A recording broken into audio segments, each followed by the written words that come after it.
ఈరోజు కొత్తిమీర రోటి పచ్చడి చేస్తున్నాను. కొత్తిమీర పచ్చడి కావాల్సిన పదార్థాలు కొత్తిమీర, ధనియాలు, జీలకర్ర, మినప్పప్పు, శనగపప్పు, కొంచెం చింతపండు, వెల్లుల్లి రెబ్బలు, ఒక టమాటో, కొంచెం పచ్చిమిరపకాయలు.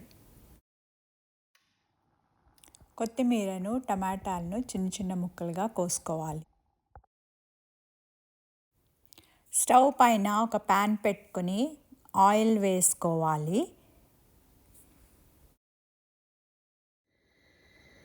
అందులో పచ్చిమిరపకాయలు వేసుకోవాలి. పచ్చిమిరపకాయలు వేగిన తర్వాత 1 టీ స్పూన్ మినప్పప్పు, 1 టీ స్పూన్ శనగపప్పు, 1 టీ స్పూన్ జీలకర్ర, 1 టీ స్పూన్ ధనియాలు వేసి ఒక 2 నిమిషాలు వేపుకోవాలి.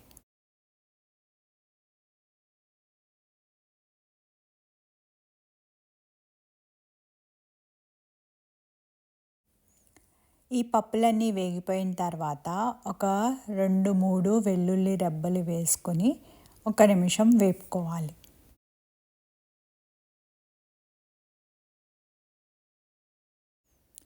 వెల్లుల్లి రెబ్బలు వేగిపోయిన తర్వాత కట్ చేసుకున్న కొత్తిమీర ఆకులు కూడా వేసుకుని ఒక 2-3 నిమిషాలు వేపుకోవాలి.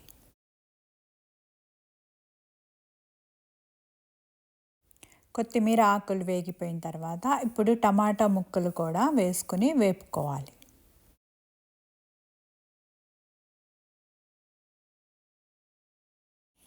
టమాటా ముక్కలు కూడా కొంచెం మెత్తగా అయినాయి. ఇప్పుడు వీటిలన్నిటిని ఒక గ్రైండర్ జార్లో వేసుకుని మెత్తగా గ్రైండ్ చేసుకోవాలి. ఇప్పుడు ఈ గ్రైండర్ జార్లో అన్నీ వేసుకున్న తర్వాత అందులో కొంచెం ఉప్పు వేసుకోవాలి. చింతపండు వేసుకుని మెత్తగా గ్రైండ్ చేసుకోవాలి. ఇలా మెత్తగా గ్రైండ్ చేసుకోవాలి. అయిపోయింది. దోశల్లోకి కానీ అన్నంలోకి చాలా బాగుంటుంది. ట్రై చేయండి.